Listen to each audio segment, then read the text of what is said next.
Hello students and hello everybody. We are here in this lecture of conservation of momentum and impulse and उससे related topic के बारे में हम बात करेंगे। और मैं उम्मीद कर रहा हूँ कि आपने इसके ठीक पहले वाला जो लेक्चर है जहाँ पे हमने मोमेंटम के बारे में और लॉज ऑफ मोशन के बारे में पढ़ना था, जहाँ हमने डिटेल किया था, वो सब आपने देखा होगा, समझा होगा। और आपके अच्छे कमेंट्स के लिए thank you very much. So let's build up this particular topic today. This will really help us in solving very good questions further. So we are here for building up those basic concepts, the topic. So as we said that our topic of today is conservation of momentum, and we'll be focusing again like deriving Newton's first law and third law from second law. Second law को ही हम लोग सबसे बेहतरीन law मानते हैं. I mean, or it is a main or very important law of Newton. Second law और से first law and third law derive किया जा सकता है। फिर हम इम्पल्स की बात करेंगे और फिर इस पे कुछ न्यूमेरिकल्स की बात करेंगे। This is what we are going to do today. So let's go to the next page and find this conservation of momentum and see what is it for us. Conservation of momentum. एक काम करते हैं, इसके पहले हम एक दो word law of conservation of momentum की बात करते हैं। Now what is this law of conservation of momentum? मैं आपको एक बात पे ध्यान दे मैं चाहूंगा कि आपको एक ध्यान जाए। जैसे कि हमारा टॉपिक है conservation of momentum and deriving Newton's first law and third law from second law. इन दो बातों को भी हमें डील करना है। देखिए कैसे चीजें साथ साथ हो रही हैं और हो जाएंगी। तो law of conservation of momentum की बात कर रहे हैं हम लोग। तो मैं यहाँ पे, जैसा कि आपको पिछले लेक्चर में मैंने दिखाया था, ठीक है, अब यहाँ पे हम लोग दो बॉडीज ले रहे हैं। We are taking two bodies like this. एक बॉडी यहाँ पे लिया और एक दूसरी बॉडी हम यहाँ पे कंसिडर कर रहे हैं लाइक दिस। इस जगह की वेलोसिटी को आपने u1 माना, इसकी वेलोसिटी को u2 माना। ये टकराने के बाद v1 है और ये टकराने के बाद v2 है। ये v1 वेलोसिटी और ये v1। इसको आप u1 वेक्टर लिख लीजिए, u2 वेक्टर लिख लीजिए, v1 वेक्टर लिख लीजिए, v2 वेक्टर लिख लीजिए। Can write like this. और आपने ये माना कि जो u1 वेक्टर का जो मॉड है वो u2 वेक्टर के मॉड से बड़ा है। ये ज्यादा तेज चल रहा है, ये स्लो चल रहा है, तो ये डेफिनेटली ये जा करके इसके साथ क्या होगा, टकरा जाएगा, कोलाइड हो जाएगा। ओके। दूसरी बात आप यहाँ देख रहे हैं कि जब ये कोलाइड हो रहे हैं और आपने इसका नाम ए और इसका नाम बी रखा है, तो अब देखो पिछले लेक्चर में हमने एक एग्जांपल जो दिया था कि दोनों बॉडी को अपोजिट डायरेक्शन में लेके आ रहे हैं। अब यहाँ पे ये बॉडी स्लो जा रही है और ये जाके इसको टक्कर मारेगी, तो एक्शन फॉर श्योर किसका होना है, इसका एक्शन इस पे हुआ। क्या नाम देंगे आप इस फोर्स का? व्हाट नाम name you are going to write this force? यानी कि ये जो फोर्स लगा है, ए ने जो बी पे लगाया, this is force on B due to A. और यहाँ क्या करेंगे आप? या कहेंगे कि भैया एक फोर्स लगा है, किसने लगाया है? That force is applied by force on A due to B. ये फोर्सेस दिखा दिया आपने। और जो ये इंटरेक्शन हुआ होगा उसका कोई टाइम होगा, डेल्टा टी। इसको आपने टाइम ऑफ इंटरेक्शन मान लिया, यानी कि बहुत कम टाइम हुआ, मतलब कोलिजन हो गया, यानी टाइम ऑफ इंटरेक्शन हुआ। टाइम ऑफ इंटरेक्शन हुआ। और फिर ये दो बॉडीज मतलब आपस में ये टकराने के बाद एक दूसरे से सेपरेट भी हो गए। मतलब आपने देखा होगा कोई बॉडी ऐसे जा रही है रास्ते पे आगे, और इधर से कोई बॉडी ये टकराया for a very less time, और टकराने के बाद फिर एक जो ये वाली बॉडी आगे चली गई और ये भी आगे गई है, बट उसकी रफ्तार कुछ, ये v1 v2 की वैल्यू चेंज हो गई। So now this is A and B and they are travelling with different velocity. यानी कि पहले वो u1 से ट्रेवल कर रहा था और बी u2 से ट्रेवल कर रहा था, अब उनकी वेलोसिटीज v1 एंड v2 हो गई। That's what the point is.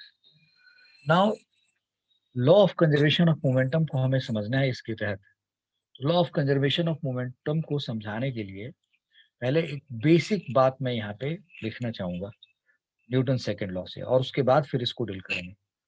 We know that we know that we know that F is equal to D P by D T. यही पढ़ा था हमने न्यूटन सेकंड लॉ से, correct? And this is what, ये मैंने आपको बताया था कि ये नेट फोर्स होता है। और ये नेट फोर्स किस पे होता है? किसी एक बॉडी का चेंज इन मोमेंटम पढ़ रहे हो, एक बॉडी का चेंज इन मोमेंटम पढ़ रहे हो तो उसका चेंज इन मोमेंटम और उस बॉडी पे लगने वाला नेट फोर्स होगा।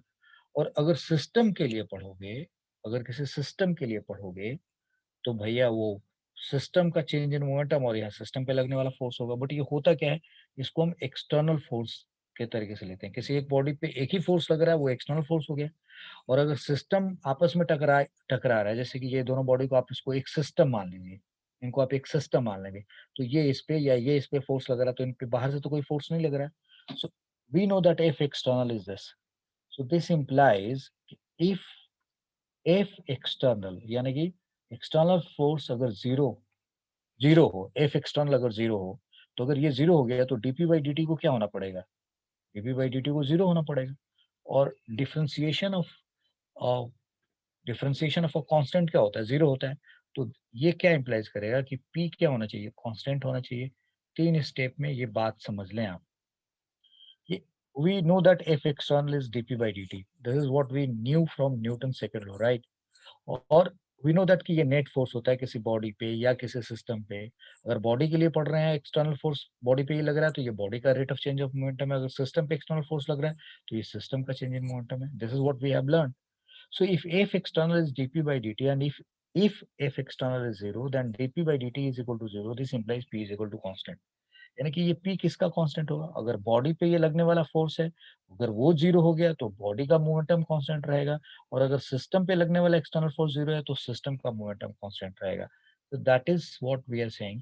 यानी कि यहाँ से एक लाइन लिखी जा सकती है कि if net force acting on a body और the system is zero, then momentum of the body or the system will remain conserved. That is law of conservation of momentum. That is law of conservation of momentum. जो मैंने यहाँ पे बात अब यहाँ लिखी है, अब इसको एक स्टेटमेंट बना करके यहाँ पे लिखना चाहूंगा और फिर आपको law of conservation of momentum को थोड़ा दूसरे तरीके से भी समझाऊंगा। राइट, तो अब देखते हैं यहाँ पे मैंने क्या लिखना है। So net force if net force if net force acting on a body, bracket में लिख लिया सिस्टम, अभी और करके बात हो रही। If net force acting on a body और system is, if net force acting on a body or system is zero, then momentum, then momentum of momentum of the body, momentum of the body and momentum of the body or system, अगर आपने उसको system माना, momentum of the body or the system will remain conserved। यानी कि जितना पहले था उतना ही रहेगा। ये ऐसे लिख दिया गया और यहाँ पे इसको एक लॉ के फॉर्म में ऐसे सामने रख दिया गया। मैं उम्मीद कर रहा हूँ आप लोगों को ये डायग्राम काफी अच्छा लग रहा होगा और ये जरूर आपको अट्रैक्ट कर रहा होगा, अपनी तरफ खींच रहा होगा, ताकि आप देखें और इसको समझें, इसके अंदर के राज को समझें। So that is why figure and diagram are integral part of physics teaching to get and gross attention of the kids or the learners. Now look at this here. अगर ये u1 और u2 वेक्टर, ये इसका u1 velocity है, इसका u2 है, u1 का mod u2 से बड़ा है, तो डेफिनेटली कोलिजन होगा, इतने टाइम के लिए हुआ, समथिंग लाइक दिस। तो ये जो एग्जांपल दिखा रखा है यहाँ पे, तो यहाँ हम क्या कर रहे हैं? There are two bodies, there are two bodies, there are two bodies. Law of conservation of momentum हमने आपको बता दिया है। अब उसका एक एग्जांपल भी दे दूंगा और फिर दूसरी चीज भी रिलेट करूंगा। There are two bodies, bodies m1 and m2, m1 and m2, m1 and m2 traveling with v1, two bodies m1 and m2 traveling with v1 and v2, v1 and v2. Oh, u1, I should write u1 and u2, u1 and u2 initially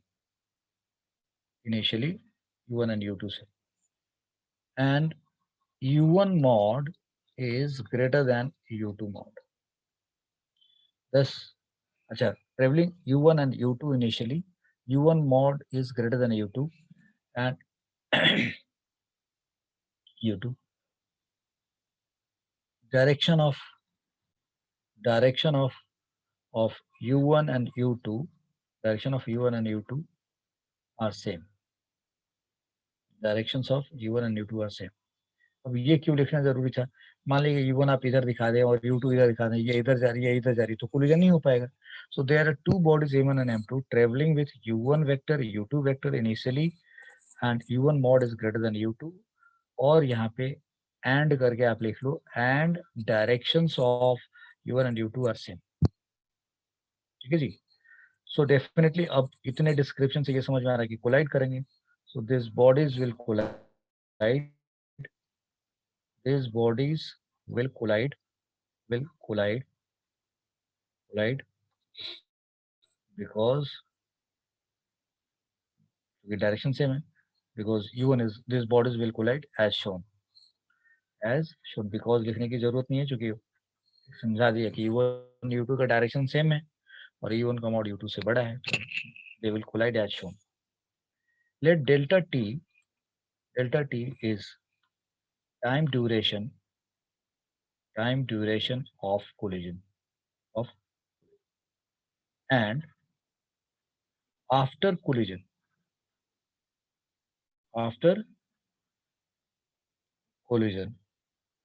m1 and m2 are traveling with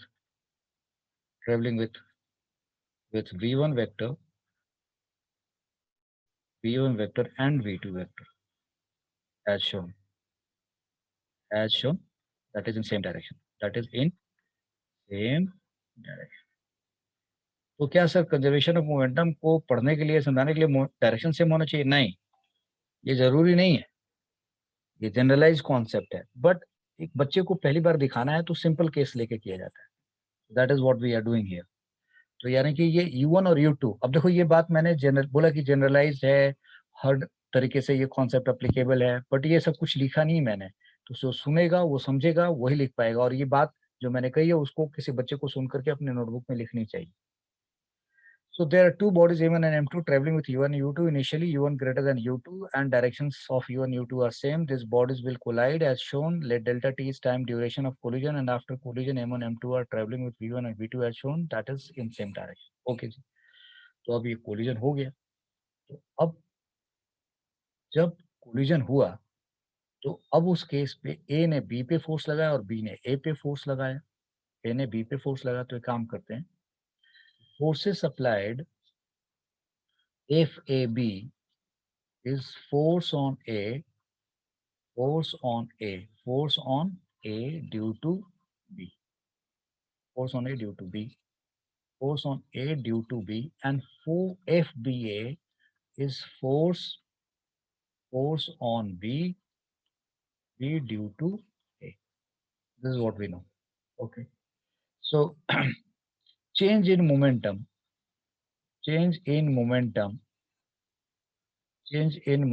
of A. पहले पढ़ते हैं. Change in momentum of A कितना होगा जी? It's so simple. m1 v1 minus m1 u1. क्यों? Final momentum minus initial momentum, यही change in momentum होगा. Change in momentum of B वो क्या होगा? That is m2 v2 minus m2 u2, क्योंकि उसकी इनिशियल मोमेंटम, ये बात समझ में आ गई. इसका इनिशियल मोमेंटम ये था, final momentum this is, late me use this colour, m2 and this is m1.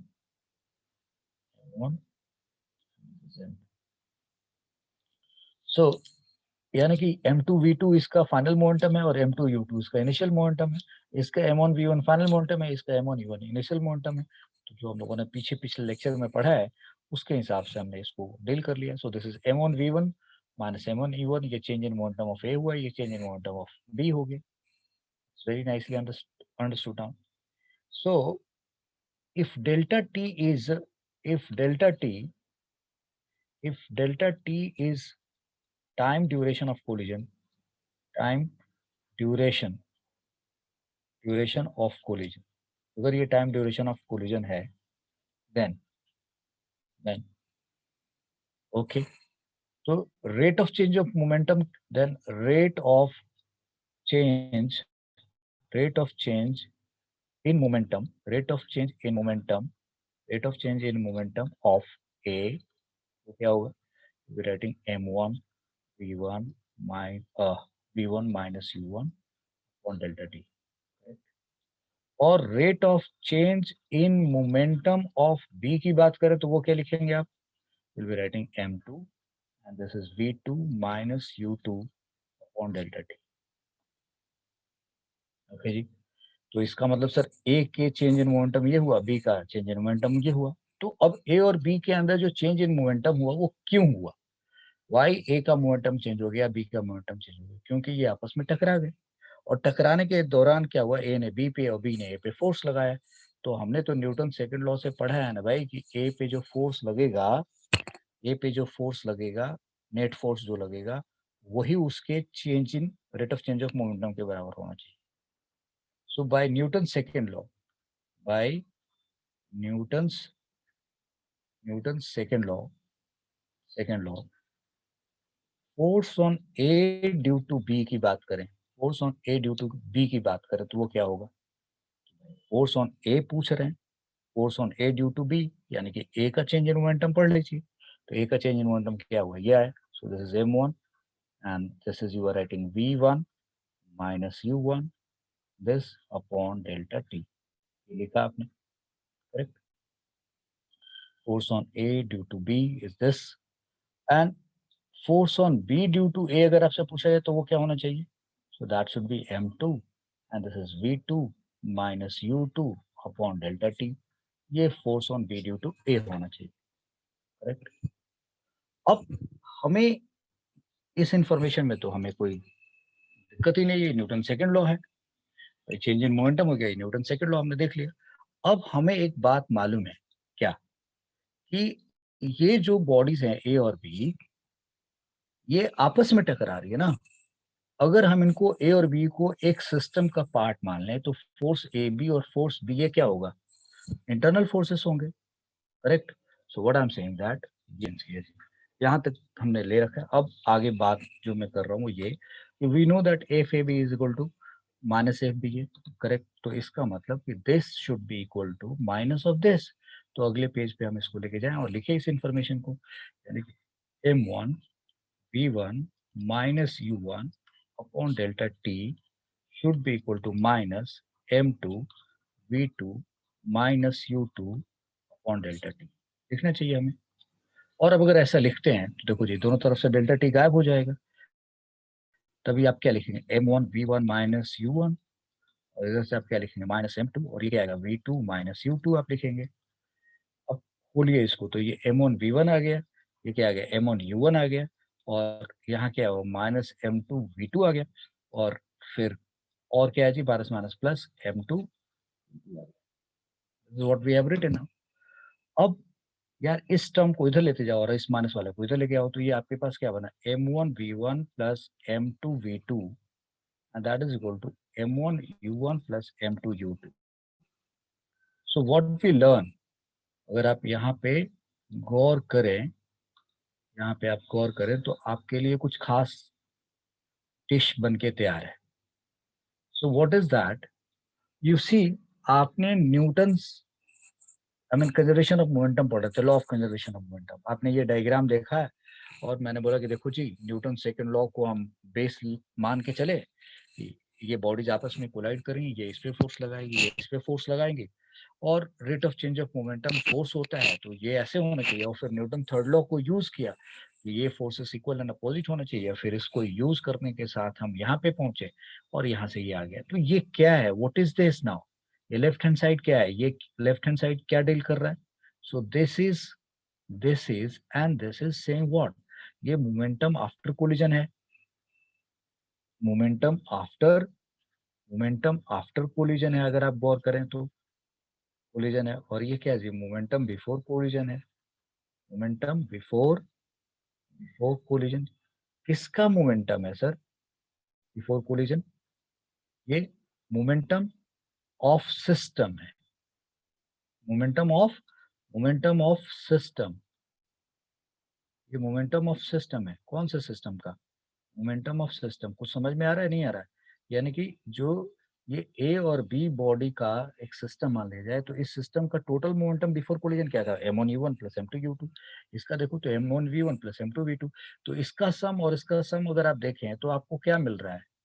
Same आ रहा है कि नहीं आ रहा है? सो momentum of system after collision and momentum of system before collision is same.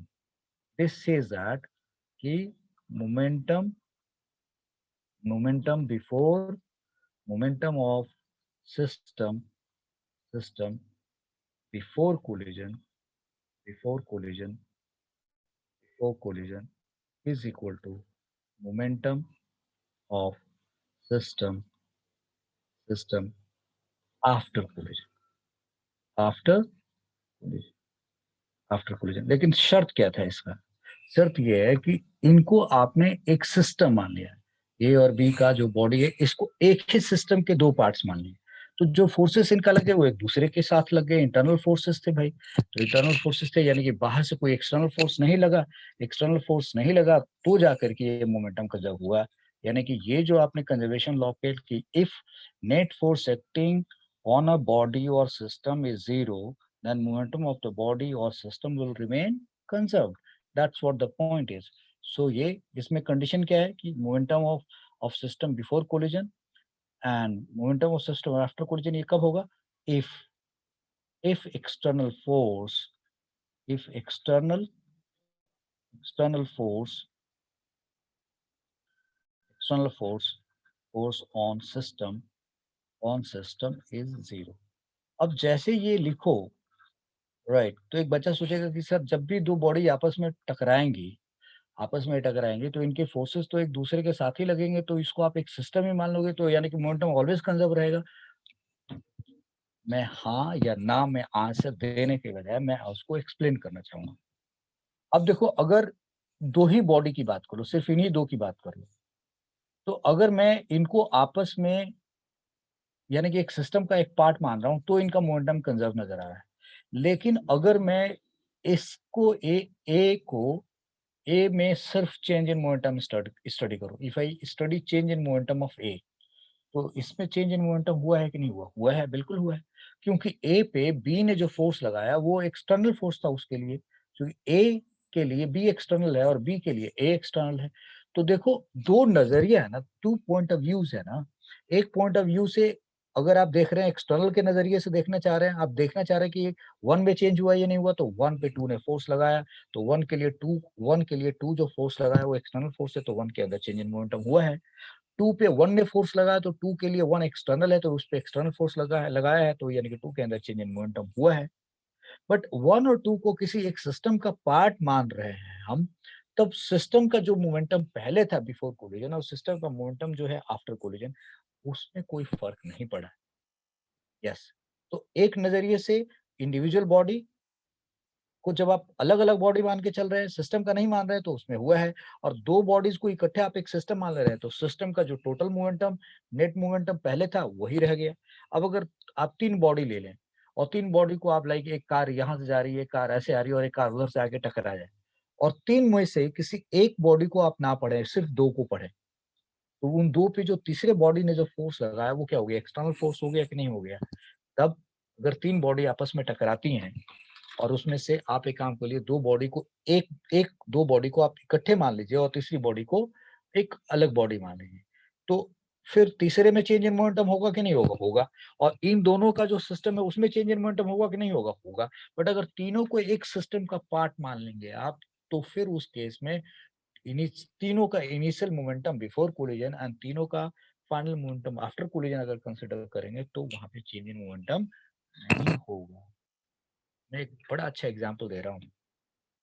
We all know that earth से ही moon निकला है, अर्थ से ही मून निकल के बाहर गया है। तो अर्थ और मून को अगर हम, यानी कि अर्थ से जब मून निकलने के पहले अर्थ और मून जब एक साथ थे, तो उसका कोई मोमेंटम होगा, और फिर उसी के अंदर कुछ एक्सप्लोजन होकर के मून बाहर निकल गया। अब वहां पे एक्सप्लोजन हुआ है, सो सम एनर्जी का किस्सा है। सपोज कर लो कोई एक्सप्लोजन नहीं होता है किसी वजह से, मतलब बिना एक्सप्लोजन का, बिना किसी एक्स्ट्रा एनर्जी के अगर कोई चीज ऐसे निकल जाती, तो उस केस में उन दोनों बॉडीज को का जो अब मोमेंटम है, अर्थ और मून का जो अभी इंडिविजुअल मोमेंटम है, उसका जो सम होगा और उनके अलग होने के पहले जो सिस्टम था उसका जो मोमेंटम होगा, वो क्या हो जाता है, सेम हो जाता है। वो अलग बात है कि वहां कुछ एक्सप्लोजन हुआ होगा, कुछ एनर्जी अंदर से टूट वजह होगी जो एक्सप्लोड कराया होगा, और वो एनर्जी, अब एक्सप्लोजन वाली एनर्जी हमें कहीं दिख नहीं रही है, तो फिर उसके वजह से हम अब उनके मोमेंटम का सम करेंगे और इनिशियल मोमेंटम का सम करेंगे, तो वो बराबर नहीं आएगा, क्योंकि एक्सप्लोजन वाला जो एनर्जी और मोमेंटम वो हमें दिखाई नहीं दे रहा है। आई hope you got my point. मतलब अगर आपके पास एक बॉम्ब है और उस बॉम्ब को आपने कहीं ले जाकर जगह पे छोड़ दिया आपने, और उस बॉम्ब का इनिशियल मोमेंटम जीरो है, करेक्ट, और उस बॉम्ब में एक्सप्लोजन हो गया और सारे पार्टिकल्स उससे बाहर निकल गए, तो कंजर्वेशन ऑफ मोमेंटम अगर आप पढ़ने जाएंगे तो वहां पे आपको थोड़ी दिक्कत आएगी। वैसे दिक्कत आएगी, मोमेंटम सेम होना चाहिए। एक minute. So what I was saying that if there is a system, और उस सिस्टम के अंदर ही कोई वजह है जो, अगर वो एक्सप्लोजन भी सिस्टम के अंदर से ही हुआ है, सिस्टम के किसी चेंजेस की वजह से उसमें एक्सप्लोजन हुआ है और फिर वो अलग अलग पार्ट में हो गए, तो फिर भैया जो पार्ट्स बने, जो फ्रेगमेंटेड पीसेस हैं, उनका मोमेंटम का सम, और जब वो एक कलेक्टिव थे तो उसका मोमेंटम के साथ अगर कंपेयर करोगे तो वो क्या आएगा, सेम आएगा। जैसे एक एग्जांपल लेते हैं, और वो इस एग्जांपल को अब मैं क्वेश्चन के फॉर्म में आपको आगे रखूंगा। बातों बातों में मैंने जितनी बात समझानी थी समझा दी है। तो ये हम लोग conservation of momentum, law of conservation of momentum जो यहाँ पे बात रखी उसको एग्जांपल से भी समझा दिया, और यहाँ तक हमारे को बात तो समझ में आ गई होगी, मैं ये उम्मीद कर रहा हूँ। नाउ आज के लेक्चर में हमारे पास ये पार्ट भी कर रहा है हमें, ये this we have done. Now deriving Newton's first law and third law from second law, यहाँ तक पहुंच चुके हैं। अब जो ये वी नो दैट वाला था, इस एंगल को आप चेंज कर दीजिए और इस स्टेप से आगे चीजें अलग तरीके से लिखिएगा। तो यहाँ तक तो क्लियर है कि भाई F A B is equal to F B, ये आ गया। अब आप क्या करिएगा, आप यहाँ तक लिख चुके हैं, अब अगले पेज पे जा रहा हूँ। तो आप लिखेंगे we know that, we know that, we know that, referring to this diagram, referring to this diagram, इस डायग्राम में no external force, right, we know that no external force, no external force, no external force is is present during collision, है ही नहीं कोई, therefore collision, therefore momentum, momentum before, momentum before collision, momentum before collision should be equal to momentum after collision, after collision, momentum before collision should be equal to momentum after collision, right. Momentum before collision should be equal to momentum after collision. तो momentum before collision किसका, momentum before, momentum of system and momentum of system के बराबर होना चाहिए। तो momentum before collision कैसे लिखेंगे आप, m1 u1 plus m2 u2 लिखेंगे आप। इसको क्या लिखेंगे, m1 v1 plus m2 v2। आपने ये न्यूटन सेकंड लॉ से लिखा है इंस्पायर होकर, वही कह रहा है कि एक्सटर्नल फोर्स नहीं रहता तो मोमेंटम कंजर्व होना चाहिए, और कोई एक्सटर्नल नहीं है तो आपने ऐसे लिख दिया। And now you are saying, okay, what I do is I take this m1 u1 और v1 को इधर लेके आता हूँ, m1 v1 ऐसे लिख दिया, और इसको लिख दिया m2 v2 और यहाँ पे माइनस m2 u2 ऐसे लिख दिया। अब यहाँ से m1 कॉमन किया और देखो u1 माइनस v1 लिखा हुआ है, तो अगर मैं इसको v1 माइनस u1 लिखना चाहता हूँ तो यहाँ एक माइनस साइन लगाऊंगा और यहाँ पे m2 और इसको लिख दिया v2 माइनस u2 लिख दिया जी। Okay, dividing both side, dividing both sides by delta t से डिवाइड करो, ये क्या हुआ, minus m1 v1 minus u1 upon delta t, and that is equal to m2, and this is v2 minus u2, and this divided by delta t. अब ये क्या बन गया? Minus. What is this now? This is force on A due to B. And what is this? Force on B due to A. This is what we have got. This implies that force on B due to A is equal and opposite to force on A due to B. And this is Newton's third law. This implies Newton's third law. Why? Because force action on A due to B is equal and opposite to reaction on B due to A. So this is Newton's third law. तो यहाँ से आपने Newton second law को use करते हुए Newton third law आपने निकाल दिया. That's correct. अब आप एक बार और आगे, दिस इज लाइक, ये आपने क्या किया यहाँ पे? यहाँ लिखा है deriving third law from second law. Second law से आपने थर्ड लॉ कैसे डिराइव किया ये दिखाया. अब अगर आप डिराइविंग फर्स्ट लॉ चाहते हैं, फ्रॉम सेकेंड लॉ, तो ये तो और भी आसान है. वो क्या? Since F external is equal to D P by D T, so if f external is 0, this implies dp by dt is equal to 0. This implies p is a constant. This implies momentum will remain constant. No change in momentum. No change in momentum of the body की बात कर लो या system की बात कर लो, नहीं होगा उसमें चेंज. करेक्ट. तो अगर किसी का मोमेंटम ही चेंज नहीं हुआ, इसका क्या मतलब है? मोमेंटम चेंज करने के कितने कितने तरीके हैं. एक, रेस्ट पे है बॉडी तो उसको मोशन में लेके आओ, यानी कि वेलोसिटी का मैग्नीट्यूड 0 था तो वेलोसिटी का मैग्नीट्यूड कर दो, यानी कि रेस्ट से उसको मोशन में लेके आओ. और दूसरा तरीका क्या है कि अगर मोशन में है तो उसको 0 पे लेके आ जाओ, यानी कि वेलोसिटी का मैग्नीट्यूड था और उसको 0 कर दो. और तीसरा तरीका क्या है? अगर मोशन में है और वेलोसिटी का मैग्नीट्यूड है उसके पास, तो अब उस वेलोसिटी का सेम मैग्नीट्यूड रख के सिर्फ डायरेक्शन ही चेंज कर दो. इसका मतलब क्या हुआ कि अगर आप एक्सटर्नल फोर्स लगाएंगे तो मोमेंटम में चेंज होगा, और एक्सटर्नल फोर्स नहीं लगाएंगे तो मोमेंटम में चेंज नहीं होगा. तो मोमेंटम में चेंज नहीं होने का मतलब क्या हुआ? जो उसका इनर्शिया ऑफ स्टेट था वही रह जाएगा. So no change in momentum the body और the system, and this implies what? No change in inertia of state. फिर उस स्टेट के इनर्शिया में कोई चेंज नहीं हुआ. And this is what? Newton's first law.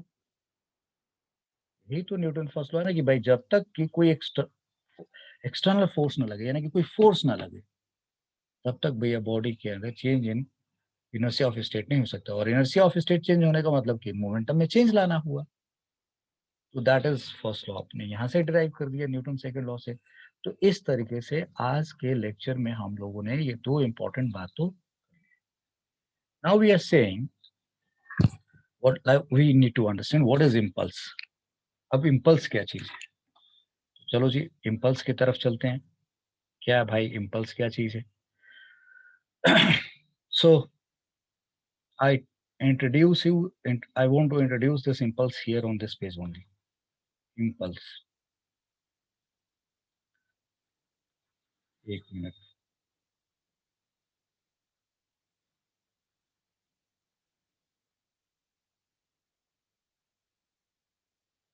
So we are here for impulse.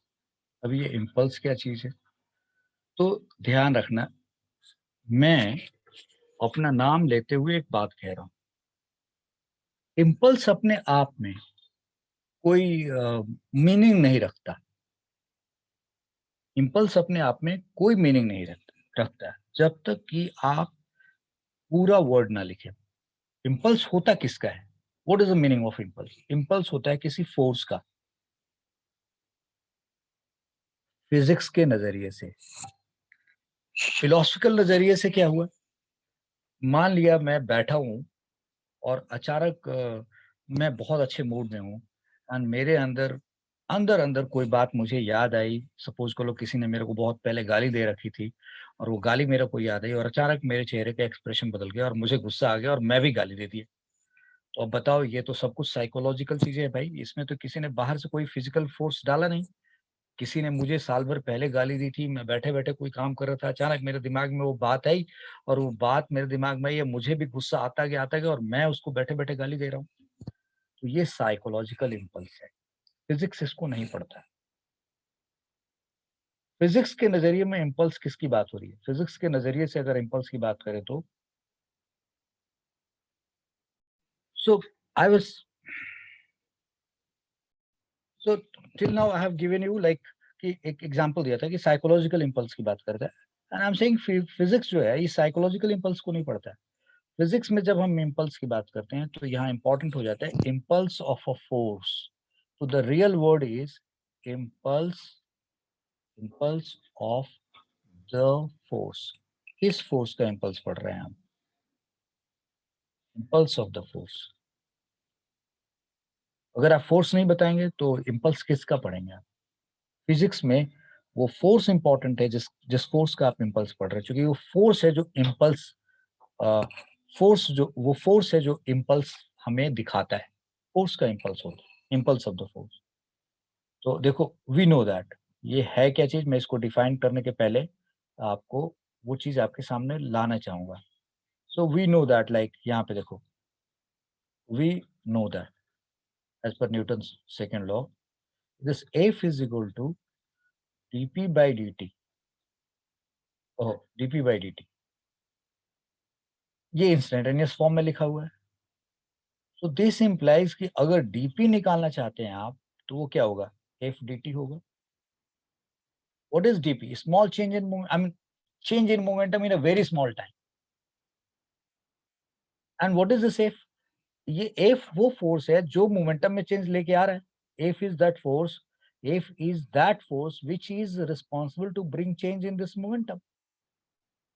So if you want to, if you have a knowledge of this dp, or if you want to know the change in momentum and you know the force, and that force has applied for how much long time, अगर आपको force पता है और वो force कितने time के लिए लगा वो मालूम है, so F D T is what dp। This dp is equal to F D T. अब अगर कोई डेल्टा पी निकालना चाहे डीपी से तो वो क्या कहेगा, ओके डीपी का इंटीग्रल कर दो, यानी कि एफ डी टी का इंटीग्रल कर दो। और इस एफ डी टी का इंटीग्रल कर दोगे, देखो क्या गलती होने जा रही थी, देख रहे हैं कमाल की गलती हो गई। सो this is so this is F, या सो अगर आप यहाँ से डेल्टा पी चाहते हो तो भाई डीपी का इंटीग्रल करो, क्योंकि ये तो इंस्टेंटेनियस चेंज इन मोमेंटम है, delta P is given intervals के बीच का चेंज है। तो डेल्टा पी अगर निकालना चाहते हो तो डीपी का इंटीग्रल करोगे, यानी कि एफ डी का फोर्स को टाइम के साथ मल्टीप्लाई करके जो निकालोगे वो होगा। सो ये फाइनली देगा क्या, so this implies delta P can be written as, अगर ये एफ, हेलो हेलो हेलो बच्चों, अगर ये एफ कांस्टेंट हुआ तो ये बाहर निकलेगा और dt इंटीग्रेट होकर डेल्टा टी हो जाएगा। और अगर ये फोर्स कांस्टेंट नहीं हुआ तो आप इसको बाहर नहीं निकाल सकते। तो यहाँ पे मैं आगे अगले पेज पे ले जाना चाहूंगा आपको, यहाँ तक तो आप समझ ही गए होंगे। सो अगले पेज पे मैं दिखा रहा हूँ कि since delta P is equal to F and dt का इंटीग्रल है, और अब लिख रहा हूँ if this is a constant. अगर ये कांस्टेंट है भाई, आपको मालूम है मैं कांस्टेंट का ये शॉर्ट फॉर्म यूज करता हूँ, CONST। so if f is constant, then this delta p then this delta p is equal to f, और ये क्या बन जाएगा, डेल्टा टी आ जाएगा। तो ये नजरिया या this dp is equal to f dt, ये वाला कॉन्सेप्ट, ये डीपी या डेल्टा पी, इसको हम लोग इम्पल्स ऑफ दिस फोर्स कहते हैं। तो इम्पल्स ऑफ अ फोर्स को डिफाइन करना हो, ये मैंने आपको बैकग्राउंड दे दिया कि ये कहां से आया। Impulse of the force is defined as is defined as product of is defined as product of product of that force and product of that force and time of interaction, time of interaction of that force, यानी कि वो force किसी body पे कितने देर के लिए लगा है, time of interaction of that force. तो ये इम्पल्स किसका हुआ, उस फोर्स का हुआ। बॉडी को क्या मिला, बॉडी के अंदर मोमेंटम का चेंज दिखाई देगा। What you will find on body, जैसे मान लिया जाए आपके घर में एक छोटा बच्चा आया है, या छोटा बच्चा है आपका, कुछ कजन, आई मीन आपका अपना छोटा भाई और बहन है, और वो बहुत शरारत कर रहा है, आपने खिंच के एक लगा दिया उसको। अब आपने उसके ऊपर क्या लगाया, एक बड़ा सा फोर्स बहुत छोटे से टाइम के लिए लगाया है।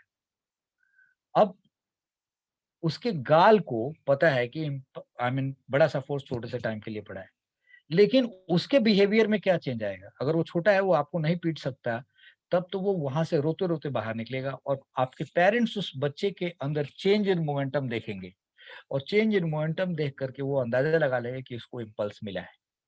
और वो इम्पल्स किसका है, तो तुम्हारे हाथ का, तुम्हारे थप्पड़ का उसका इम्पल्स वो देख रहे हैं। सो इम्पल्स किसका है, उस फोर्स का है। चेंज इन मोमेंटम किसका है, बॉडी का है। आई होप मैंने बात को बड़े कैटेगोरिकली अलग अलग तरीके से समझाया है, राइट। जो कुछ भी देख रहा हो, जो कोई भी देख रहा होगा इस वीडियो को, उसको अच्छे से समझ में आना चाहिए, and he must write a good comment at least. Anyway, so the impulse of the force is defined as a product of that force and time of interaction of that force. This is delta p. तो ये हमने impulse को बता दिया, यानी कि हमारे पास अब impulse को represent करने का कोई अलग से कोई सिंबल यूज नहीं किया जाता है। तो कुछ लोग IMP करके वेक्टर लिख देते हैं, कुछ लोग इम्पल्स पूरा लिख करके वेक्टर लगा देते हैं, और कुछ किताबों में बेटा जे वेक्टर आपको मिलेगा, which is not very authentic. यानी कि मैं इसको दावे के साथ नहीं कह सकता कि ये जो सिंबॉलिक साइन लिया गया है वो सही है। तो मैंने यहाँ पे आपको ये बताने की कोशिश किया कि ये गलत भी हो सकता है और ये सही भी हो सकता है। ये दोनों साइन मैंने दे दिखा दिए यहाँ पे।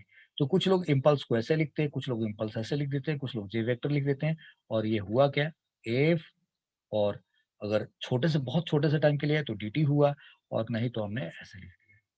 ठीक है जी, instantaneous. So this impulse is this, and we all know that, कि ये एफ डी टी आया क्या, डेल्टा पी है। So this is equal to delta P, यानी कि impulse of a force is equal to change in momentum of the body. So impulse of the force, देखना एक एक वर्ड कैसे use किया, impulse of the force acting on a body, acting on a body, किसी body के ऊपर लगने वाले फोर्स का इम्पल्स कितना है, is equal to change in momentum, change in momentum of that body, जिसके ऊपर भैया फोर्स लगा है। तो ये ध्यान रखना है। तो इस तरीके से ये आपने इम्पल्स के बारे में सुना, यानी कि impulse, impulse and change in momentum, and change in momentum change in momentum are same, that's very simple। ये दोनों चीजें सेम होती, impulse and change in momentum are same thing, same physical quantity, same physical quantity। यहाँ पे कुछ फर्क नहीं, कहीं पे भी बॉडी के एक फुटबॉल पड़ा हुआ ग्राउंड में, अचानक किसी ने आया किक लगा दिया, तो उस बंदे ने जो किक लगाया वो फोर्स लगाया, उस फोर्स का इम्पल्स किस फॉर्म में देखा, फुटबॉल के मोमेंटम चेंज के अंदर देखा। और उस फोर्स का इम्पल्स किसको निकालना है, फोर्स थोड़ी निकालेगा, आप निकालेंगे। आप क्या देखेंगे, बॉडी का चेंज इन मोमेंटम दिखाएंगे। That is about the introduction of impulse, मैंने आपको करा दिया। तो आज के लेक्चर में हम कहाँ पहुंच गए भाई, मेजरिंग स्केल पे हमने ये भी कर लिया। अब हमने कंजर्वेशन ऑफ मोमेंटम भी किया है और न्यूमेरिक इम्पल्स भी किया है, तो इस पे एक दो न्यूमेरिकल बनता है, और उस दो न्यूमेरिकल्स को, तीन न्यूमेरिकल्स को हम लोग आज करने की कोशिश करते हैं, ताकि हमारा ये जो कॉन्सेप्ट किया है हमें अच्छे तरीके से समझ में आ जाए। So let's do the questions now. So we are here on this question. A body of mass 0.2 kilogram, a body of mass 0.2 kilogram falls on surface from height of 20 meters and bounce back up to 10 meters height, find the impulse of force by surface applied by surface on that body. So I hope जब भी इस तरह question तो question को बार बार पढ़ के समझ लेना चाहिए कि क्या चीज है. तो I give 10 seconds to you to read this. तो 30 seconds ले लो, आप पढ़ लो इसको 30 seconds के लिए. I pause.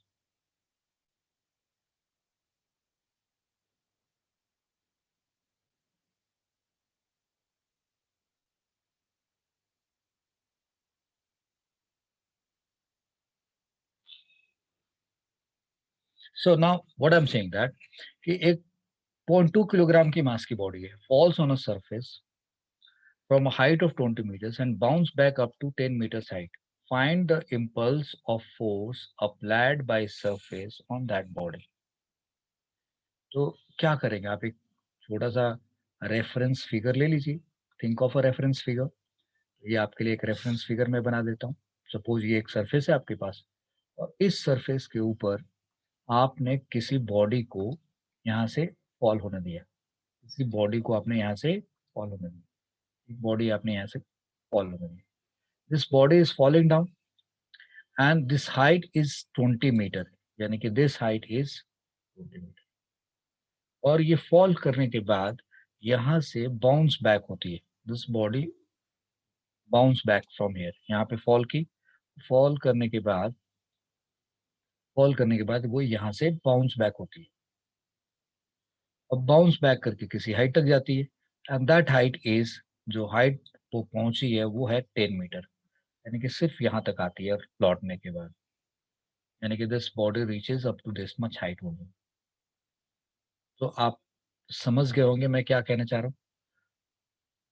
ये आपके लिए ये इस बॉडी की वेलोसिटी है. ये जाके नीचे गिरेगी और लौटते समय उसकी वेलोसिटी बदल गई भाई. I mean when it is coming back it have a different velocity something like this. और यहाँ तक पहुँचती है. तो मैंने आपके लिए एक रेफरेंस फिगर बनाया. ये है 20 मीटर का, ये है 10 मीटर का. ये बॉडी ऐसे आते आते आते यहाँ पे पहुंची और यहाँ से फिर गिर के यहाँ पहुंची. और यहाँ पे जाने के बाद वो फिर वापस फॉल कर सकते हैं. फिलहाल क्वेश्चन ये है. और इसका मास कितना बताया गया? 0.2 केजी का, मतलब 200 ग्राम का की ये बॉडी है. सो 20 मीटर हाइट से जब 200 ग्राम की बॉडी यहाँ पे गिरेगी, it will have some momentum. और फिर गिरने के बाद ये यहाँ से राइज बैक कर रही है, बाउंस बैक कर रही है. बट ये कितने हाइट तक जा पा रही है? 20 मीटर तक. तो इस सरफेस ने इसके ऊपर कितना फोर्स लगाया? What actually we want to know, we want to know that कि सरफेस ने जो इसके ऊपर फोर्स लगाया वो फोर्स कितने के बराबर है. ये किसने लगाया? फोर्स इस पे लगा है, इस बॉडी पे. किसने लगाया? बॉडी पे. किसके वजह से लगा फोर्स? सरफेस की वजह से लगाया. Force on body due to surface. This force we need to find. और हमें उस फोर्स का हमें वो फोर्स नहीं पता करना, हमें उस फोर्स का इम्पल्स पता करना है. So we know that. अब सॉल्व कर रहे हैं. We know that impulse of force is equal to what? F bs into delta t. But हमारे को तो यहाँ पे क्वेश्चन में टाइम ऑफ इंटरेक्शन दे नहीं रखा है, कोई बात नहीं. And that is equal to what? Delta P. ये डेल्टा पी किसका होगा? बॉल का, बॉडी का. This will be equal to the force on body due to surface है, so that will be the delta P of the body होगा. यानी कि आपको इस क्वेश्चन में चेंज इन मोमेंटम निकालना है. किसका? बॉडी का. अब change in momentum of body क्या होगा जी? सो मास और वी फाइनल, यानी कि कोलिजन के बाद, और फिर मास इनटू वेलोसिटी इनिशियल. ये कैसे लगा रहे हैं? चूंकि हम मान चल रहे हैं कि इस बॉडी का मास में कोई चेंज नहीं आएगा. We are doing those question जिसमें मास कांस्टेंट रहता है. So this is what we need to find. अब क्या करेंगे हम? So this is M. अब हमें V final minus V initial करना है. अब हमारे पास वी फाइनल का डायरेक्शन किधर है? ऊपर की तरफ. वी इनिशियल का डायरेक्शन किधर है? नीचे की तरफ. और ये दोनों एक ही लाइन पे है. यानी कि इधर आपका डायरेक्शन है वी इनिशियल का और ये डायरेक्शन है आपका वी फाइनल का. Both are on same line. तो हम, अगर हमें वी फाइनल और वी इनिशियल की न्यूमेरिकल वैल्यू मालूम हो, तब भी हम इसको लिख सकते हैं. वी फाइनल को क्या लिखेंगे? Plus V F. और वी इनिशियल को क्या लिखेंगे, minus V I, and we write like this, we write like this. अब ये क्या हुआ, मतलब जो भी इसकी न्यूमेरिकल वैल्यू होगी जाते समय, प्लस वी एफ और minus minus minus minus P I, आते समय जो वेलोसिटी होगी उसको हमने नेगेटिव ले लिया, तो ये क्या बन के आएगा, M into V final plus V initial. अब तो जाते समय उसकी क्या वेलोसिटी है और गिरने वक्त उसकी क्या वेलोसिटी, अगर ये पता चल जाए तो हम निकाल सकते हैं। सो अब ये हमारे लिए पॉसिबल है निकालना। तो यहाँ से आपने किसी बॉडी को ड्रॉप किया है, falls on a surface from height of this, यानी कि यहाँ इसके पास कोई इनिशियल वेलोसिटी नहीं है, यहाँ से वो ग्राउंड तक आती है कितना हाइट फॉल करके, 20 metre. So you are interested to find V I. So to find V I हमने क्या फॉर्मूला लगाया है, अंडर रूट ऑफ 2gh। याद होगा ना, किसी बॉडी को u speed, I mean u zero है उसका, अगर ड्रॉप करते हैं तो h हाइट फॉल करने के बाद उसकी वेलोसिटी क्या होती है, अंडर रूट 2gh। वो फॉर्मूला याद है ना, v final square is equal to v initial square plus 2as, उससे रिजल्ट आया। सो वी आई की वैल्यू आ गई आपके पास ट्वाइस जी, कितना लिखेंगे आप 10, और h कितना रखेंगे आप 20। लो जी, आपके पास ये कितना आ गया 20 मीटर पर सेकेंड, 20 मीटर पर सेकेंड की वी आई आ गया। और वी फाइनल की बात करें तो अब वो कितने हाइट तक जाता है, यानी कि अगर हमने वेलोसिटी से फेंका है तो हम वहां भी पढ़े थे मैक्सिमम हाइट क्या होता है, you square upon 2g, you से गया तो इसको भी हम क्या निकाल सकते हैं, उसी 2gh से निकाल सकते हैं। तो अब इसको पहले h1 लिख दिया और इसको h2 लिख देते हैं, तो ये क्या हो गया जी 2 इंटू 10, और h कितना है जी 10 हो गया। अब ये क्या बन गया जी, दिस इज 20 इंटू 10, यानी कि 200। 200 होने का मतलब 200 होने का मतलब 10 रूट 2 मीटर पर सेकेंड। तो आपके पास ये 10 रूट 2 मीटर पर सेकेंड की वेलोसिटी है वी एफ।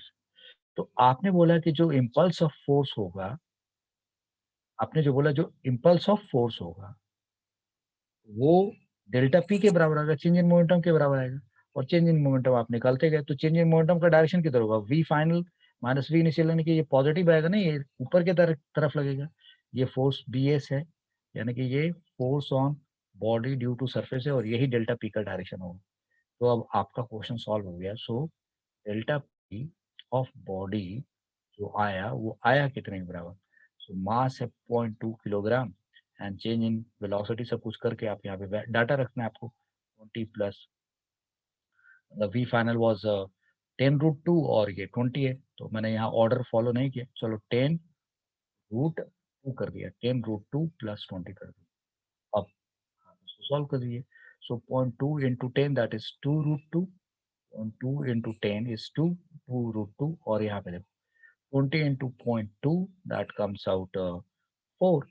सो ये आपके पास रिजल्ट आया जी। So this is 4 plus 2 root 2, right, यानी कि 4 और 2 रूट 2 की वैल्यू आप करेंगे तो 4, and that is 1.41, so that is 2.82, so this is 6.82 kilogram meter per second upwardly, upwardly, right। ये आपका डेल्टा पी ऑफ बॉडी आ गया, और यही इम्पल्स ऑफ द फोर्स होगी। अच्छा, अगर इस क्वेश्चन में टाइम ऑफ इंटरेक्शन दिया होता है कि ग्राउंड पे ये बॉडी टकराने का जो टाइम है वो टाइम दिया होता है, तो आप फोर्स निकाल सकते थे। यस, डेल्टा पी मालूम है आपको, तो डेल्टा पी और डेल्टा टी मालूम होता तो delta P upon delta T करोगे तो ये फोर्स भी आ सकता है। सो ये चीज मैं यहाँ लिख रहा हूँ, यहाँ पे एक बड़ा सा आपके लिए, this portion I am using here, look at this here. अगर आपको इस क्वेश्चन में, right,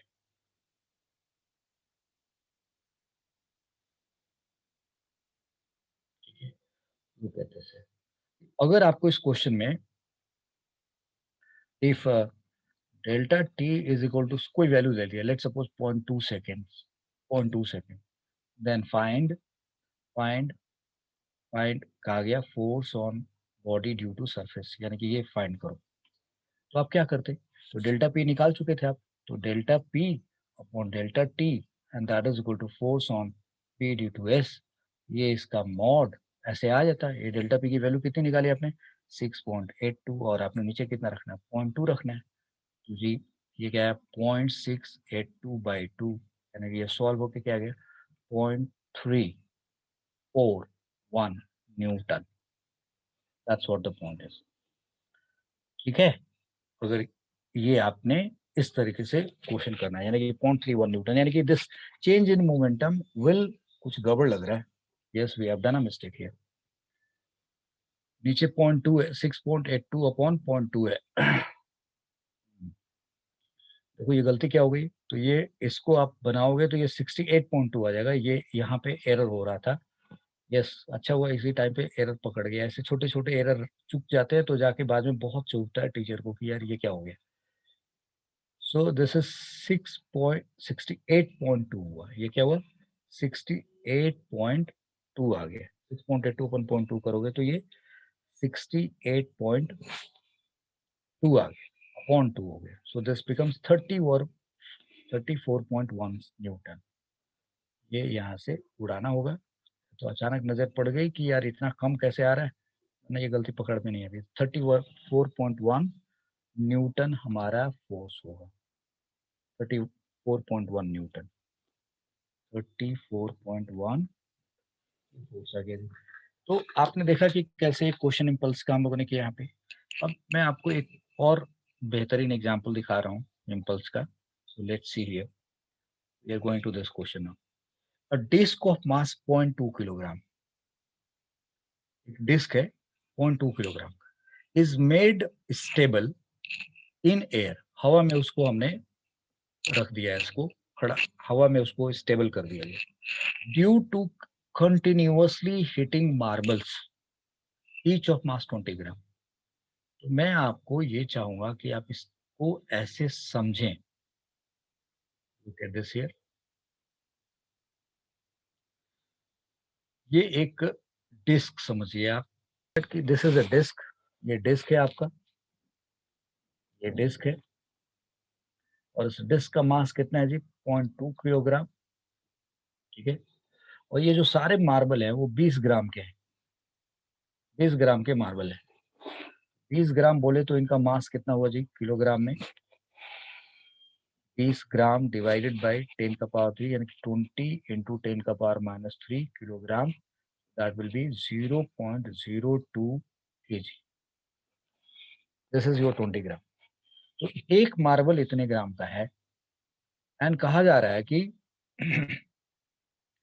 a disc of 0.2 kilogram is made stable in air due to continuously hitting marbles, ये marbles जाके hit करते हैं, each of mass 20 gram. If each marble hits a disc by velocity of 20 metre पर second, यानी कि हर marble उसको जाके 10 metre पर सेकेंड से नॉक करता है।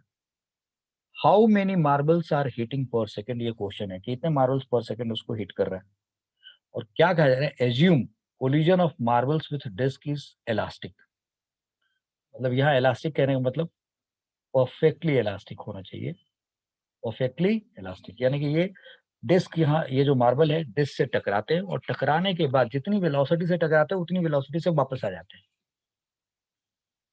मतलब डिस्क वहीं पड़ा हुआ है, गया टन से टकराया, और टकराने के बाद जितने से फेंक, जितनी वेलोसिटी से उसको स्ट्राइक किया उतनी वेलोसिटी से ये नीचे भी आ गया, कोलिजन इलास्टिक है तब, और ये हवा में बिल्कुल ऐसे रुका पड़ा हुआ है। तो बताओ कि ऐसे कितने मार्बल पर सेकंड उसको हिट कर रहे होंगे, ये क्वेश्चन है।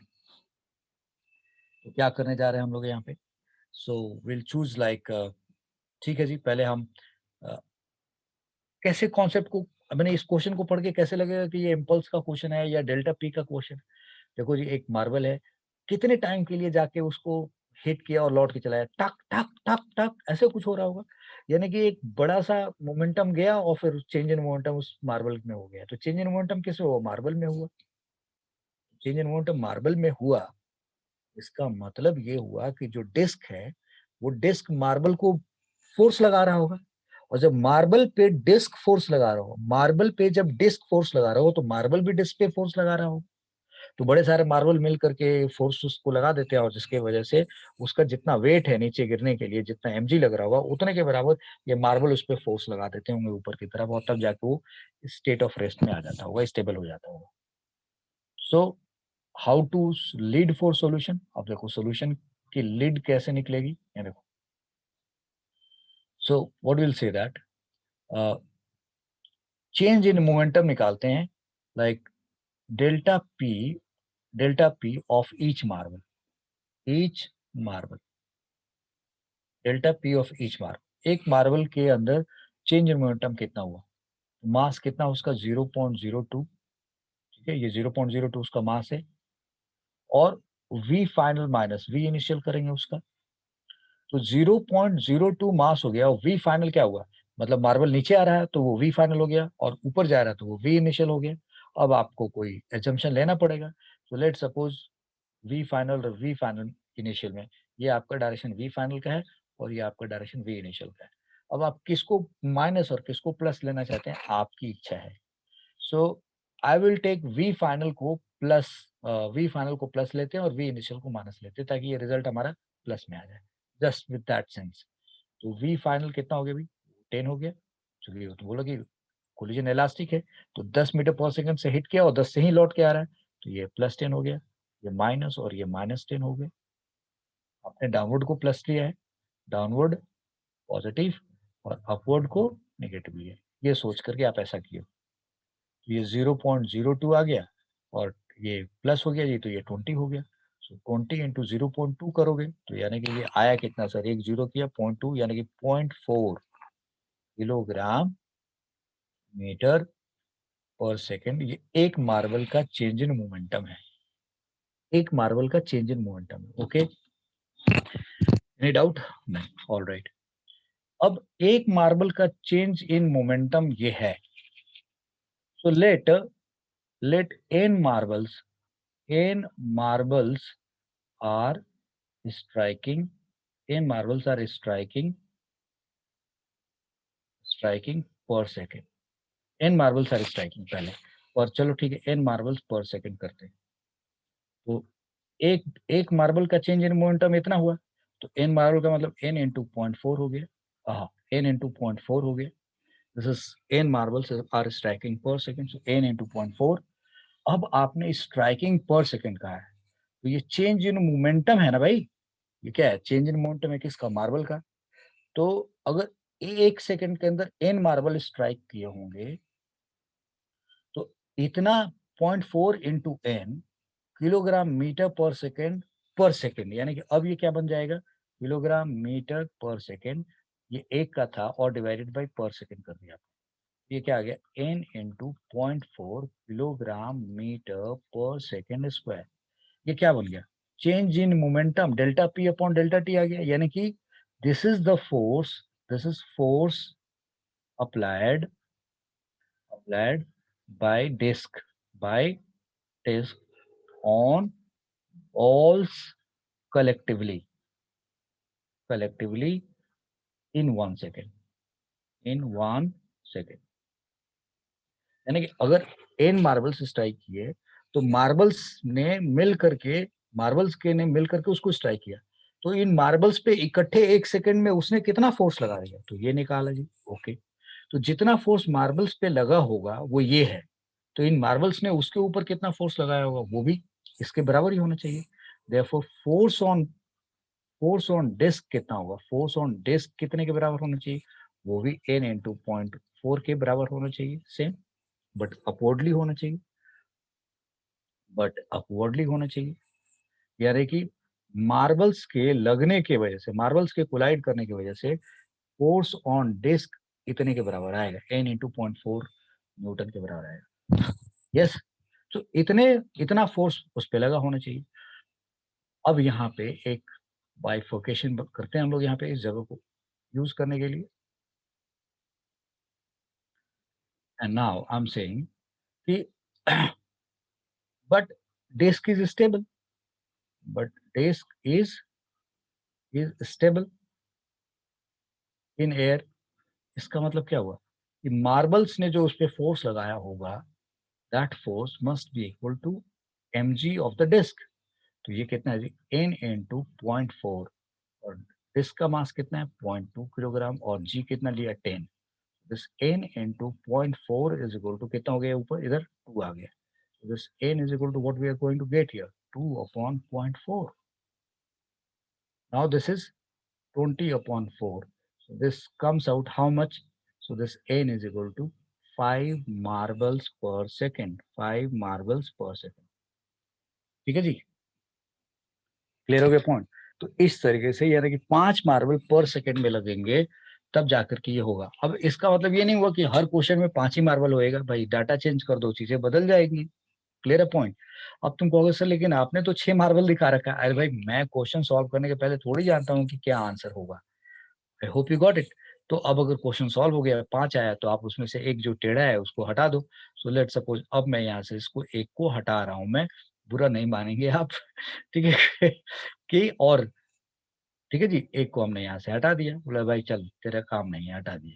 So this is how we have done it. तो कुल मिला के मैं ये कहना चाह रहा हूँ कि ये नहीं कि दिखाना 5 ही होगा, आप कुछ भी दिखा सकते हो, वो वैल्यू जो भी आया दैट्स ओके। अगर ये 10-12 आ जाता तो हम क्या 12 थोड़ी दिखाते यहाँ पे। It was just on a funny side. Anyway, so आपने समझ में आ रहा है कि कैसे इम्पल्स और ये यूज हो रहा है कि इन बॉल्स ने कोलाइड किया, इन मार्बल्स ने कोलाइड किया, मार्बल्स के अंदर चेंज इन मोमेंटम हुआ, यानी कि मार्बल ने उसको फोर्स लगाया और उसने इस पे फोर्स लगाया। तो देखो कैसे चीजें कॉन्सेप्ट बन के बिल्डअप हो रहा है, कैसे क्वेश्चन सॉल्व हो रहा है। अब मैं आपको लाइक इम्पल्स पे जो क्वेश्चंस करा रहे थे, लेकिन मैं आपको एक एक छोटा सा टॉपिक पढ़ा रहा हूँ which is quite interesting and related to this concept है। इसको हम लोग रिक्वायलिंग ऑफ गन कहते हैं। What we call it? Recoiling of gun. So let's see recoiling of gun. तो अब यहाँ क्या होता है, आपने अक्सर सुना होगा कि एक बंदा अगर हाथ में पिस्टल लेकर के फायर कर रहा होगा तो उसका हाथ पीछे चला जाता है, राइट? ऐसा होता है। या अगर कंधे पे किसी ने बंदूक रख के फायर किया होगा तो कंधे पे एक जर्क पीछे की तरफ लगता है। So how much jerk is acting on the shoulder in backward direction? इस तरीके का सवाल हो सकता है। तो ये सिर्फ गन का, ये मत समझिए कि रिक्वायरिंग ऑफ गन पढ़ाया तो सिर्फ गन का कॉन्सेप्ट पढ़ाया जा रहा है। आप इस कॉन्सेप्ट को और जनरलाइज करके बड़े सारे ऐसे केसेस मिल जाएंगे जहां पे इसी तरीके से कॉन्सेप्ट को लगाना होता है। तो चलो भाई, लेट्स सी हियर। तो यहाँ पे चूंकि हमें कॉन्सेप्ट बिल्डिंग करनी है, तो इसमें क्या पढ़ रहे हैं? So let mass of gun with bullet, with bullet, bullet is am not, ये एम नॉट हो। अच्छा एक काम करते हैं, इसको इस तरीके से एक्सप्रेस करते हैं ताकि बाद में हमें कोई तकलीफ ना हो। तो मैं इसको लेट मास ऑफ गन, अभी सिर्फ मास ऑफ गन की बात कर रहे हैं हम लोग, मास ऑफ गन की बात कर रहे हैं। So let mass of gun is M. Okay, mass of bullet की बात कर लेते हैं, मास ऑफ बुलेट की बात कर ले, स्मॉल एम कर लिया, ये बुलेट हो गई। तो अब अगर इसके अंदर सपोज को लो एक ही बुलेट है, तो टोटल मास कितना हुआ? यानी कि mass, mass of gun with bullet कितना हो गया जी? With bullet is M plus, ये देखो भाई दिस इज कैपिटल एम। ये ना गलती हो जाती है ये एम लिखने में अक्सर, ये चिपक चिपक जाता है। सो चलो I need your 10 second cooperation. So this is M plus M. So mass of gun with bullet is M plus M. Okay, तो गन और गन के अंदर bullet both are at rest. Initially, initially क्या हो रहा है? Initially gun with bullet, gun with bullet, bullet is at rest, is at rest. This implies what? इससे क्या मतलब निकला? Therefore, यानी कि this implies velocity is equal to 0.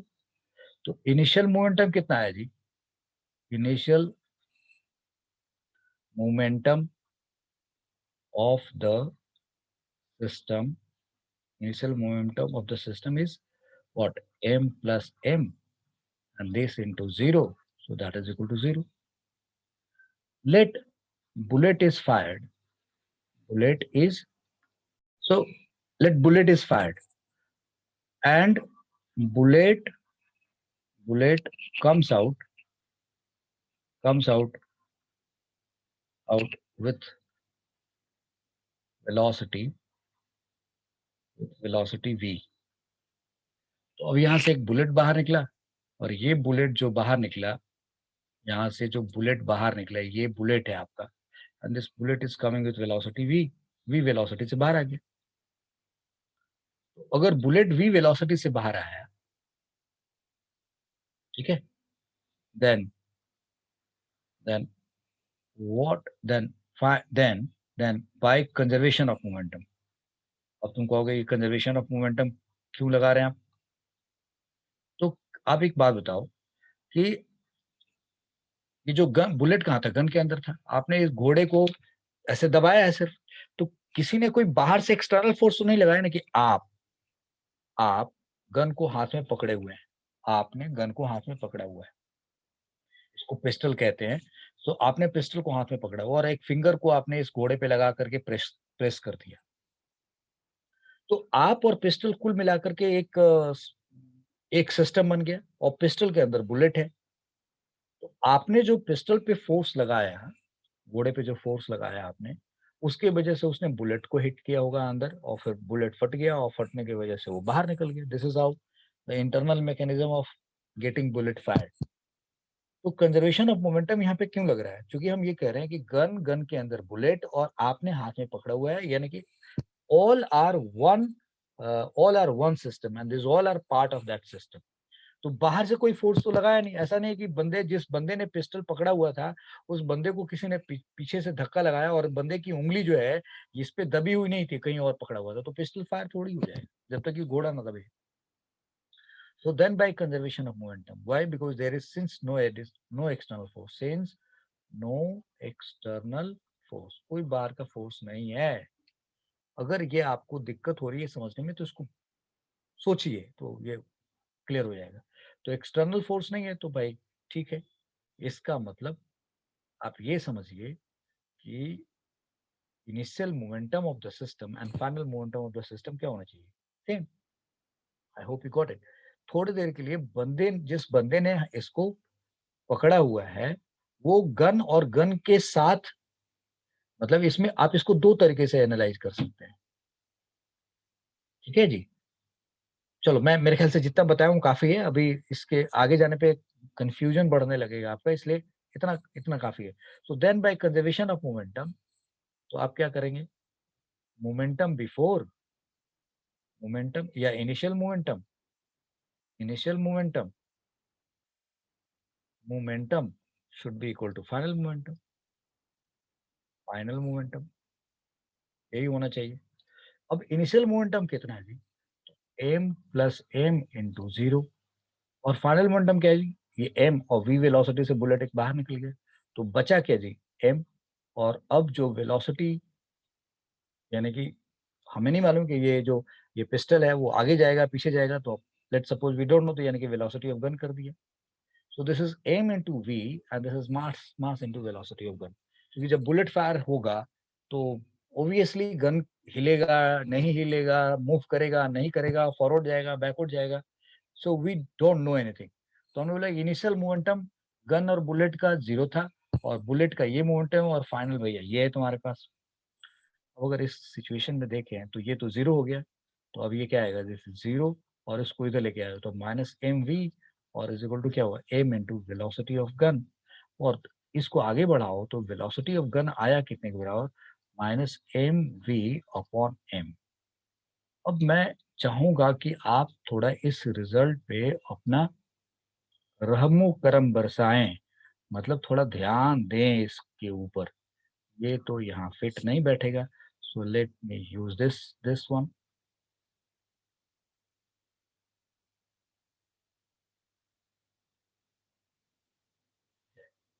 So okay,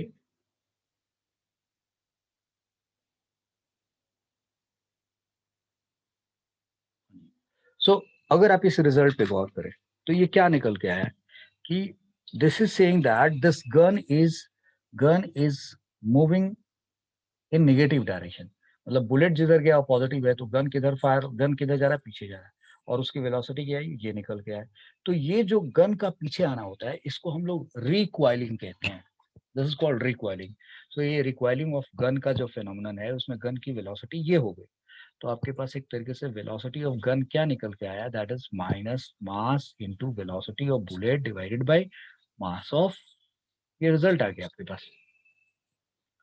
now अगर आपको दिमाग में ये लगेगा कि सर बंदे जिसने घोड़े आई मीन जो ये पिस्टल है उसका जो जिसने घोड़ा दबाया, राइट। वो ये फोर्स किस पे लगा, यानी कि ये गन गन रिकॉइल कर रहा था। ये जो गन रिकॉइल करेगा तो जो बंदा जिसने हाथ में पकड़ा हुआ है वो क्या करेगा, फोर्स लगाएगा अपने तरफ से ताकि वो पिस्टल पीछे ना आए। That is what happening. So I hope you have understood this point. तो ये रिकॉइलिंग ऑफ गन के बारे में था। अब अगर आपसे एक इस तरीके का सवाल पूछा जाए, and that will be the last of this lecture. Question कुछ इस तरीके से है कि इसी क्वेश्चन में कि अगर सपोज कर लो two bullets are fired from a gun, one by one, right? And each bullet's muzzle velocity is its bullet's velocity is given to you. So final recoiling velocity क्या होगी? So let's suppose, I mean, if two bullets are fired, two bullets are fired one by one, with velocity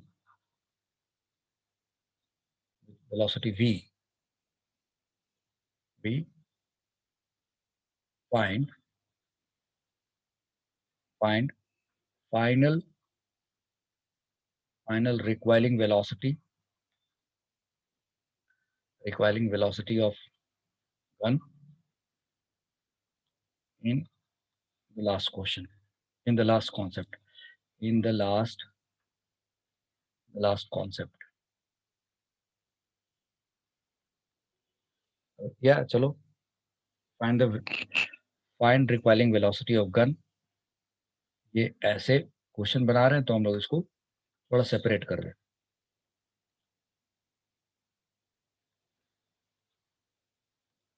So we are saying find final recoiling velocity of gun. Mass of gun is m, mass of bullet is equal to m. That's all. बाकी जो चीज दे रखी है. अब इस question को कैसे solve करने गए आप, कोई बड़ा काम करना नहीं है. एक बार आपने, so after first firing, ऐसे मान लो, after first firing, oh, after first firing, तो m plus 2m this into 0 is equal to, एक बुलेट फायर हो गया, अब बचा क्या, m plus m बचा है, and this is velocity of gun. चलो vg डैश लिख दिया, यानी कि ये डैश है अभी स्टार्टिंग की वेलोसिटी. तो आप इसको सॉल्व करोगे तो ये क्या आएगा, सो माइनस एम वी. मैं इसको लास्ट में सीधा सीधा आपको बता दूंगा कि उसको कैसे देखना है. This is equal to, you will be writing m plus m into this v dash. So this v dash gun क्या आ गया आपके पास यहाँ से, so v dash gun is equal to minus mv divided by m plus m. ये तो पहले bullet firing के बाद ये हुआ. ओके, ध्यान से समझना है आपको. अब पहला फायर हो चुका है और अब ये गन किधर रिकॉइल हो रहा है, पीछे की तरफ. और सपोज कर लो जब वो पीछे हो रहा है उसी टाइम पे आपने दूसरी बुलेट फायर कर दी. सो नाउ एक बुलेट फायर होने के बाद, जैसे पहले ये क्या था, गन और बुलेट का सिस्टम जीरो पे था, वेलोसिटी जीरो थी, रेस्ट पे था. लेकिन पहला बुलेट फायर होने के बाद तो ये गन किधर जा रहा है, पीछे जा रहा है. तो अब जो इनिशियल मोमेंटम है बिफोर बिफोर सेकेंड फायरिंग, तो वो क्या है जी, तो you will be saying okay, m plus m, और उसमें आपने ये वेलोसिटी मल्टीप्लाई किया, minus M V divided by M plus M. ये सिस्टम का इनिशियल मोमेंटम है. और अब फिर एक बुलेट आपने फायर कर दिया, ऐसे निकल गया. अब बचा कौन जी, एम. और अब वी जी, यानी कि ये हो गया जी फाइनल वेलोसिटी ऑफ गन. तो ये सॉल्व होकर के क्या आ गया, माइनस एम वी आ गया, and that is equal to M V, and that is equal to M V जी आ गया. तो ओ ये प्लस है. सो दिस इज, अब ये इधर जाके क्या बना, माइनस टू एम वी आ गया, and that is equal to M and this is velocity of gun. So final velocity of gun आया कितने के बराबर, minus two M V divided by. ये लो जी आ गया रिजल्ट. तो इसमें मैंने एक प्रोसेस दिखाने की कोशिश की है कि पहला फायर हुआ तो जो बचा हुआ सिस्टम है अब उसका मोमेंटम जीरो नहीं है, अब उसके पास कुछ है, ये इनिशियल मोमेंटम हो गया, और फिर फाइनल मोमेंटम ऐसे निकाला और फिर यहाँ से निकाला। ये प्रोसेस ज्यादा इंपॉर्टेंट है। ओके, पहले ये प्रोसेस ज्यादा इंपॉर्टेंट है। फिर दूसरी बात आपको ये बताने की कोशिश की मैंने कि अगर जिसको प्रोसेस समझ में आ गया और फिर उसको क्वेश्चन करना हो इस तरीके से, तो वो सीधा कर सकते यार, एक बुलेट फायर हुआ, दूसरा बुलेट फायर हुआ, तो कितना मोमेंटम आगे की तरफ गया, तो 2 MV आगे की तरफ गया। तो यानी कि जो 2 MB आगे की तरफ गया, तो जो गन है उसके पास कितना मोमेंटम पीछे की तरफ आया, -2 MB मोमेंटम आया। And that momentum divided by उस गन का मास कर दोगे तो उसकी सीधी सीधी ये वेलोसिटी आ जाएगी। तो प्रोसेस समझ लेना ज्यादा जरूरी है, क्वेश्चन उसके बाद तो शॉर्टकट होने ही लगते हैं। So I hope you got this. तो इस तरीके के क्वेश्चंस और भी बहुत सारे मिल सकते हैं, इस तरीके का मतलब सिर्फ गन ही नहीं, और भी बड़े सारे क्वेश्चन मिल सकते हैं। मैं आपके लिए एक छोटा सा होमवर्क डिजाइन कर देता हूँ, यहाँ पे क्वेश्चन एक होमवर्क के फॉर्म में दे रहा हूँ। 1 मिनट, मैं चाहूंगा कि आप उसको बड़े चाव से करिए। ये होमवर्क डिजाइन कर रहा हूँ आपके लिए, ठीक है बच्चा। एंड इस बुक के ऊपर एक दूसरी बुक रखी हुई है,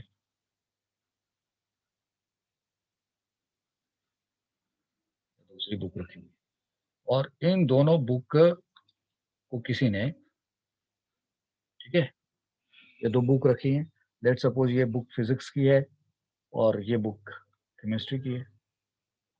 एंड ये साहब, फिजिक्स वाली जो बुक है उसका मास 2 kg है, mass of physics book is 2 kg, and mass of chemistry book is 2 kg, चलो 3 kg, ठीक है। And this man sitting over here sending this, and ये ट्रॉली है, ये सपोज कर लो mass of trolley, mass of trolley, ये जो पूरा है एक तरीके से है, ये है 40 kg का, कितना, 40 kg का। और मास ऑफ जो पर्सन है, जो पर्सन इस पे बैठा है, मास ऑफ पर्सन जो है वो है 20 kg का। यानी कि जो बंदा बैठा है वो 20 kg का, ट्रॉली का मास 40 kg का। और ये यहाँ पे फिजिक्स और केमिस्ट्री की दो बुक रखी हुई है। अब अगर if if these books are thrown one by one, if these books are thrown one by one by velocity of 10 meter per second and 15 meter per second, find final velocity of trolley with man with person, जो भी है उसके ऊपर बैठा। Solve करिए, this is homework. Anyway, so this is the last page of this whiteboard, otherwise I could have made it in a better way, ये diagram को। So anyway, God bless you, and मुझे उम्मीद है ये सब कुछ आपको अच्छे से समझ में आ रहा होगा। So this lecture is over, and ठीक से देखिए, एक एक चीज को समझिए और एंजॉय करिए कॉन्सेप्ट्स को। कोई डाउट हो तो लिखिए कमेंट सेक्शन में, I will definitely solve for you. And फिर अगले लेक्चर में मिलेंगे, और अगला लेक्चर हम लोगों का बहुत ही इंट्रिकेटेड है, I mean that is something very important, and that is again a basic concepts, that is normal reactions को मैं सेपरेटली चाहूंगा कि आपको पढ़ाऊं, नॉर्मल रिएक्शन को आप बहुत अच्छे से समझ सकें, और तब जा करके हम लोग क्वेश्चंस करने के लायक बनेंगे। So God bless you. Bye bye. Keep watching, keep sharing, keep promoting, and keep liking. Bye. God bless you.